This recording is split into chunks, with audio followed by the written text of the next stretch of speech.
Hello दोस्तों, एक बार फिर से आप सभी का स्वागत है हमारी करंट अफेयर्स की ऑनलाइन क्लास में। और पहला पार्ट मैंने अपनी ऐप में डाल दिया था। मात्र 64 रुपये में मैंने कोर्स लॉन्च किया था। देखिए वहाँ पे ऐप को भी कुछ चार्जेस वगैरह देना होता है।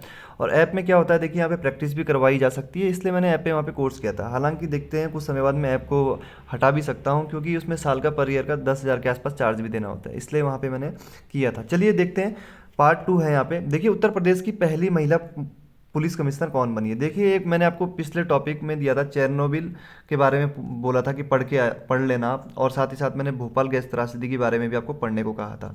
जिन लोगों ने नहीं पढ़ा है देख लीजिए, एक बार पढ़ लीजिएगा, क्योंकि ऑनलाइन क्लास का यही सबसे बड़ा नुकसान मानता हूँ मैं, कि हम अपने स्टूडेंट से क्या करते हैं, संपर्क नहीं लगा बना सकते हैं लगातार। ऑफलाइन क्लास में ये फ़ायदा होता है कि क्लास में बैठ के हम उनसे पूछ सकते हैं कि उन्होंने कल जो हमने पढ़ाया वो तुमने रिवाइज किया या नहीं किया। तो यहाँ पे अभ्यर्थियों को खुद से अपने बारे में सोचना होगा। हर बार आपके पीछे कोई लगा रहेगा, ये चीज़ें हर बार पॉसिबल नहीं होती है। तो देखते हैं, पहला प्रश्न है, उत्तर प्रदेश की पहली महिला पुलिस कमिश्नर कौन बनी है। तो देखिए लक्ष्मी सिंह यहाँ पे पहली महिला पुलिस कमिश्नर बनी है। देखिए अगर पुलिस कमिश्नर बनता है मान लीजिए कोई, तो क्या होगा, पैसा आएगा आपके पास, लक्ष्मी आएगी आपके पास। इस तरीके से आप इसको याद रख सकते हैं। सेल की पहली महिला चेयरमैन किसको बनाया गया था, 2022 में सोमा मंडल को बनाया गया था। ये फैक्ट ऐसे हैं जो 2022 से रिलेटेड है, केवल महिलाओं से। तो सेल की पहली महिला चेयरमैन सोमा मंडल को बनाया गया था, ये ध्यान रखेंगे आप। तो एस से क्या है, एस यहाँ पे एस से है ना सेल, तो एस से ही सोमा, एस से सेल, एस से सोमा। सेबी की पहली महिला चेयरमैन माधवीपुरी बुच, तो सेबी की पहली महिला चेयरमैन माधवीपुरी बुच को बनाया गया था। देखिए माधवी ने क्या खाया, सेब खाया है। इस तरीके से आप रख सकते हैं, माधवी ने क्या खाया, सेब खाया। अगर हम सेबी की स्थापना की बात करें तो 1988 में सेबी की स्थापना हुई थी, और एग्जाम में कई बार पूछा गया, तो ध्यान रखेंगे सेबी की स्थापना 1988। माउंट अन्नपूर्णा को फतह करने वाली पहली भारतीय महिला कौन है, प्रियंका मोहिते। ये भी 2022 की सभी बातें चल रही है यहाँ पे। माउंट अन्नपूर्णा को फतह करने वाली प्रियंका मोहिते। सीएसआईआर की पहली महिला निदेशक नल्ला थम्बी कलाई सेल्वी। ध्यान रखेंगे सीएसआईआर की पहली महिला निदेशक। सीएसआई का अर्थ क्या है, वैज्ञानिक और औद्योगिक अनुसंधान परिषद, जिसकी स्थापना वर्ष 1942 में हुई थी। तो सितंबर 1942 में सीएसआईआर की स्थापना हुई थी, जिसकी पहली महिला निदेशक नल्ला थम्बी कलाई सेल्वी को 2022 में बनाया गया है। सीएसआईआर के मुख्यालय की बात करें तो उसका मुख्यालय कहाँ, नई दिल्ली में स्थित है। टीटीएफआई की पहली महिला अध्यक्ष, टीटीएफआई की पहली महिला अध्यक्ष कौन है, मेघना अहलावत। टीटीएफआई का मतलब table tennis federation of India, तो इसकी पहली महिला अध्यक्ष कौन है, मेघना अहलावत। सियाचिन में सक्रिय रूप से तैनात होने वाली पहली महिला अधिकारी, तो शिवा चौहान, 2023 में जनवरी की बात है। तो देखेंगे शिवा चौहान को क्या बनाया गया, सियाचिन ग्लेशियर में सक्रिय रूप से तैनात होने वाली पहली महिला अधिकारी बन चुकी है। देखिए सियाचिन ग्लेशियर यानी कि पहाड़, पहाड़ में क्या है, शिव भगवान कहाँ रहते हैं, पहाड़ों में रहते हैं। तो शिव से ध्यान रखेंगे आप, शिवा चौहान। शिव से क्या ध्यान रखेंगे, शिवा चौहान। अमेरिका की पहली महिला सिख न्यायाधीश मनप्रीत मोनिका, देखिए 2023 की है, जनवरी में ही। तो अमेरिका की पहली महिला सिख न्यायाधीश किसको बनाया गया, मनप्रीत मोनिका को बनाया गया।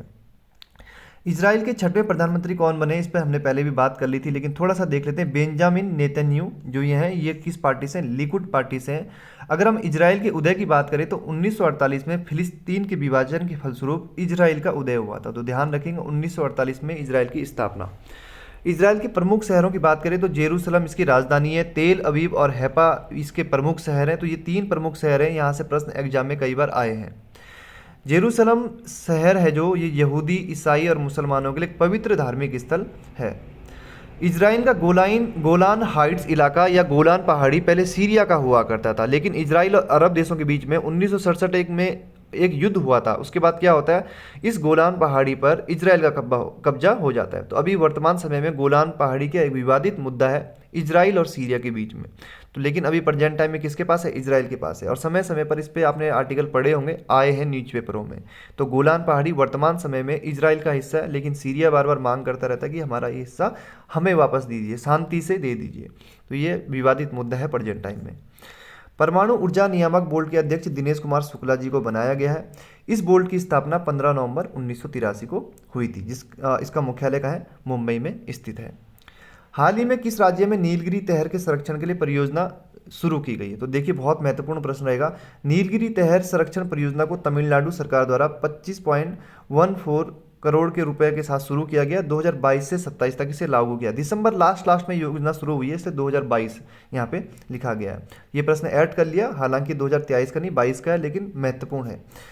इसे आयुसीएन द्वारा लुप्त प्राय के रूप में सूचीबद्ध किया गया है। देखिए ये है नीलगिरी तहर, ये थोड़ा थोड़ा देखिए बकरी बकरी और भेड़ जैसा लग रहा होगा आपको। तो नीलगिरी तहर है ये, और ये राजकीय पशु भी है तमिलनाडु का, और इसके संरक्षण के लिए ही इन्होंने नीलगिरी तहर परियोजना यहाँ पे शुरू की है। नीलगिरी तहर तमिलनाडु का राजकीय पशु है, जिसे स्थानीय भाषा में वरे आडू कहा जाता है। नीलगिरी तहर दिवस की बात करें तो 7 अक्टूबर को यह दिवस मनाया जाता है।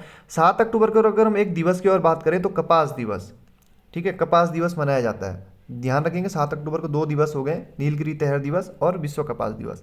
हाल ही में अगर हम बात करें, तमिलनाडु आरटीआई जवाबदेही में सबसे खराब प्रदर्शन करने वाला राज्य है, जिसकी निपटान दर मात्र 14% है। देखिए यहाँ पे सबसे खराब प्रदर्शन है तमिलनाडु का, इसके बाद है महाराष्ट्र का, फिर है छत्तीसगढ़ का। तो ध्यान रखेंगे तमिलनाडु और महाराष्ट्र सबसे खराब प्रदर्शन करने वाले हैं आरटीआई जवाबदेही में। तो 14% का ही निपटान दर है इनकी, किसकी, तमिलनाडु की।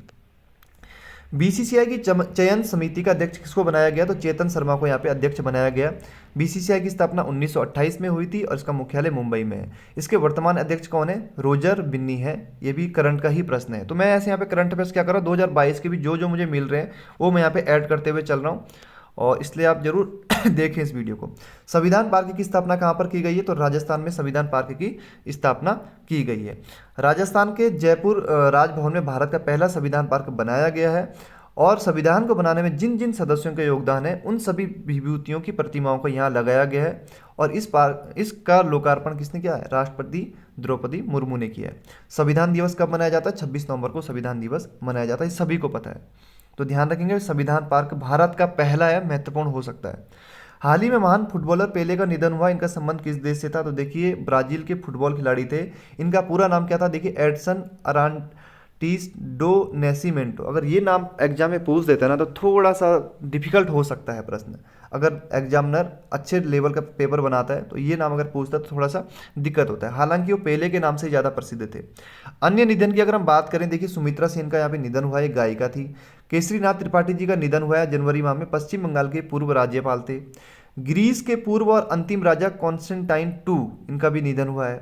रहमान राही की बात करें, कश्मीर के पहले ज्ञानपीठ पुरस्कार विजेता, इनका भी निधन हुआ है। एक बेनेडिक्ट 16वें थे, ये पोप थे, इनका भी निधन हुआ है। तो यहाँ पे प्रश्न देखिए किस प्रकार से बनते हैं। हाल ही में पश्चिम बंगाल के पूर्व राज्यपाल जिनका निधन हो गया है, 4 ऑप्शन दे देगा आपसे सामने, या फिर पूछ देगा कि हाल ही में केसरीनाथ त्रिपाठी जी का निधन हो गया, उनका वो मतलब किस राज्य के पूर्व राज्यपाल थे। ऐसा भी पूछ सकता है। देखिए अंतिम राजा कॉन्स्टेंटाइन II थे, जो ये कहाँ के राजा थे जिनका निधन हाल ही में हुआ है, तो ग्रीस के। इस प्रकार से प्रश्न यहाँ पे बनते हैं। संपर्क क्रांति एक्सप्रेस का नाम बदलकर क्या रखा गया है, अक्षरधाम एक्सप्रेस, इनका नाम यहाँ पर बदल के रखा गया। और दिल्ली और अहमदाबाद के बीच ये ट्रेन चलती है, और अक्षरधाम एक्सप्रेस इसका प्रेजेंट नाम हो चुका है। रेल मंत्री कौन है, अश्विनी वैष्णव। अगर हम 2022 में बदले गए प्रमुख नामों को देखें तो ठीक है, मोहाली हॉकी स्टेडियम का है पंजाब में, और ये Balbir Singh senior hockey stadium इसका अब नाम हो चुका है। देखिए ये भी हॉकी के खिलाड़ी थे, इसलिए हॉकी के खिलाड़ी पे नाम रख दिया गया है Balbir Singh senior hockey stadium. Kandla बंदरगाह कहाँ स्थित है, कांडला बंदरगाह गुजरात में स्थित है। इसका क्या नाम हो गया, दीन दयाल उपाध्याय बंदरगाह। देखिए कांडला बंदरगाह, कांड हो जाता है उन लोगों के साथ जो दीन दयालु होते हैं, जो दीन दयालु होते हैं ना, जो हद से ज़्यादा, उनके साथ क्या हो जाता है, कांड हो जाता है। इस तरीके से याद रख सकते हैं आप, दीन दयालु, जो ज़्यादा दीन दयालु बनेगा उसके साथ कांड भी हो जाते हैं अधिकतर। तुर्की की क्या है, तुर्की नाम हो गया, तुर्की का नाम क्या हो चुका है, तुर्की है। हैवलॉक द्वीप, हैवलॉक द्वीप का नाम क्या हो चुका है, स्वराज द्वीप हो चुका है। देखिए लॉक, अगर आप किसी को लॉक करके रखेंगे ना, मतलब कैद में रखेंगे, तो उस पर आपका राज रहेगा। फिर अगर आप किसी चीज़ को लॉक कर देते ना तो उस पर आपका राज ही तो रहेगा। मान लीजिए आपके पास कुछ पैसे आपने लॉक कर में छुपा दिए, तो उसके ऊपर आप ही का तो राज रहेगा, खुद का राज रहेगा आपके उसके ऊपर। तो हैवलॉक द्वीप का है स्वराज, नया नाम क्या हो गया, स्वराज द्वीप। ये आपको ध्यान इस तरीके से रख सकते हैं। रॉस द्वीप क्या है, इसका नया नाम नेताजी सुभाष चंद्र बोस द्वीप हो चुका है। ये भी अंडमान निकोबार में, हैवलॉक द्वीप भी कहाँ है, अंडमान निकोबार में। चंडीगढ़ अंतर्राष्ट्रीय हवाई अड्डा, इसका जो नया नाम है भगत सिंह के नाम पे रखा गया है। औरंगाबाद महाराष्ट्र का एक शहर है, इसका नाम क्या है, संभाजी नगर। ये सभी को पता होंगे, 2022 में जो करंट से अपडेट होंगे उनको पता होगा, जो नहीं है उनके लिए थोड़ा सा दिक्कत रहेगी। देखिए 9वां प्रश्न है, भारत के 78वें ग्रैंड मास्टर कौन बने, कौस्तव चटर्जी बने हैं। ये कहाँ से संबंध है इनका, तमिलनाडु से। लेकिन थोड़ा सा ध्यान रखेंगे, अभी अभी करंट में 79वें ग्रैंड मास्टर भी बने जा चुके हैं। जब मैं PDF लिख रहा था उस समय तक नहीं बने थे। 79वें ग्रैंड मास्टर भी बन चुके हैं, M प्रणेश। ये भी आप लिख दीजिएगा इसमें जरूर, M प्रणेश। वैसे मैं अगले की वीडियो में करवा दूंगा। 79वें एम प्रणेश बन चुके हैं। 78वें कौन बने? कौस्तभ चटर्जी बने। देखिए ग्रैंड मास्टर क्या है? एक उपाधि है जो फीडे के द्वारा दी जाती है, फीडे के द्वारा दी जाती है, और इस शतरंज का क्या है? सबसे बड़ा संगठन है। तो इसकी स्थापना कब हुई थी? 20 जुलाई 1924 को पेरिस में इसकी स्थापना हुई थी। कौस्तभ चटर्जी हमने देख लिया 78वें ग्रैंड मास्टर है। ग्रैंड मास्टर के लिए क्या होता है? 2500 एलो रेटिंग लानी होती है, 2500 एलो रेटिंग प्राप्त करना जरूरी होता है, और उनको यहाँ पे ग्रैंड मास्टर की उपाधि दी जाती है। 78वें कौस्तभ चटर्जी, 79वें एम प्रणेश, आपको ध्यान रखना है। और पहले ग्रैंड मास्टर 1988 में विश्वनाथ आनंद बने थे। हरित हाइड्रोजन नीति को हाल ही में मंजूरी मिली है। इस नीति की घोषणा कब की गई थी? तो देखेंगे 2021 में स्वतंत्रता दिवस के अवसर पर मोदी जी ने इस नीति की घोषणा करी थी। तो ध्यान रखेंगे 15 अगस्त 2021 को घोषणा हुई थी, और अब 4 जनवरी 2023 को राष्ट्रीय हरित हाइड्रोजन नीति को यहाँ पे मंजूरी मिल चुकी है। 19,744 करोड़ रुपए की शुरुआती लागत से राष्ट्रीय हरित हाइड्रोजन मिशन को यहाँ पे मंजूरी मिली है। तो एक तो ध्यान रखना है 15 अगस्त 2021 को यहाँ पे क्या हुआ था? इसको घोषणा हुई थी शुरू करने की, और अभी यहाँ पे 4 जनवरी 2023 को राष्ट्रीय हरित हाइड्रोजन नीति को यहाँ पे क्या दी गई है? मंजूरी दी गई है। भारत का सबसे दूसरा लंबा केवल स्थित 8 लेन जुआरी ब्रिज का उद्घाटन कहाँ हुआ? बहुत सरल सा प्रश्न है, गोवा डेली न्यूज़पेपर में आ रहा है इसके बारे में। तो केंद्रीय परिवहन और मार्ग मंत्री नितिन गडकरी ने क्या किया? गोवा में देश के दूसरे सबसे लंबे केबल वाले 8 लेन जुआरी ब्रिज का उद्घाटन किया। जुआरी नदी है गोवा में, इसलिए क्या है इसका नाम? जुआरी ब्रिज है।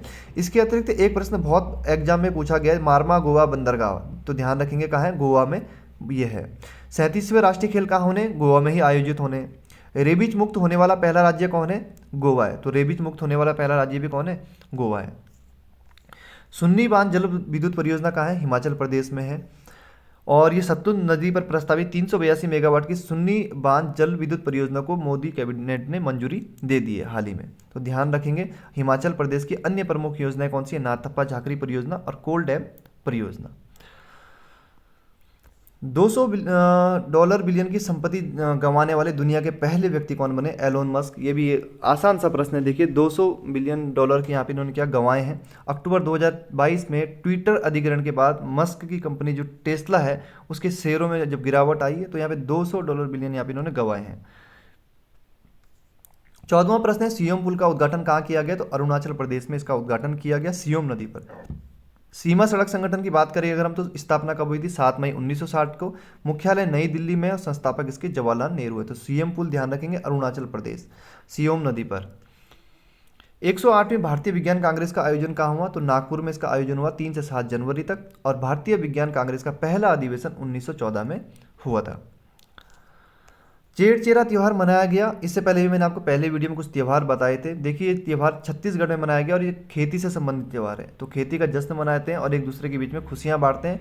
छत्तीसगढ़ के अगर मुख्यमंत्री की बात करें तो भूपेश बघेल हैं। छत्तीसगढ़ के मुख्यमंत्री कौन है? भूपेश बघेल। 17वां प्रश्न है, मिस यूनिवर्स 2022 का खिताब किसने जीता? बॉर्नी गैब्रियल ने जीता। करंट का प्रश्न है, बहुत महत्वपूर्ण रहेगा आने वाले एग्जाम के लिए, कोई भी एग्जाम हो। डीआरडीओ द्वारा 65वां स्थापना दिवस कब मनाया गया? तो 1 जनवरी 2023 को डीआरडीओ द्वारा 65वां स्थापना दिवस मनाया गया। डीआरडीओ की स्थापना कब हुई थी? 1 जनवरी 1958 को हुई थी। मुख्यालय इसका नई दिल्ली में है। पहले अध्यक्ष सतीश रेड्डी थे और वर्तमान अध्यक्ष समीर वी कामत हैं। तो देखिए करंट अफेयर्स के मैंने आपको यहाँ पे 2 वीडियो दे दें, ये मान के चलिए 2 वीडियो और आएंगे, तो जनवरी माह के करंट अफेयर्स के लिए आपको इधर उधर नहीं भागना पड़ेगा। साथ ही साथ उत्तराखंड का भी आ जाएगा, चिंता मत कीजिए, थोड़ा सा समय लगता है। जनवरी के लास्ट तक या फरवरी के 3-4 तारीख या 5 तारीख तक आपको यहाँ पे जनवरी का पूरा करंट मैं करवा दूंगा ऐप में। ठीक है दोस्तों, मिलते हैं अगले वीडियो में। धन्यवाद।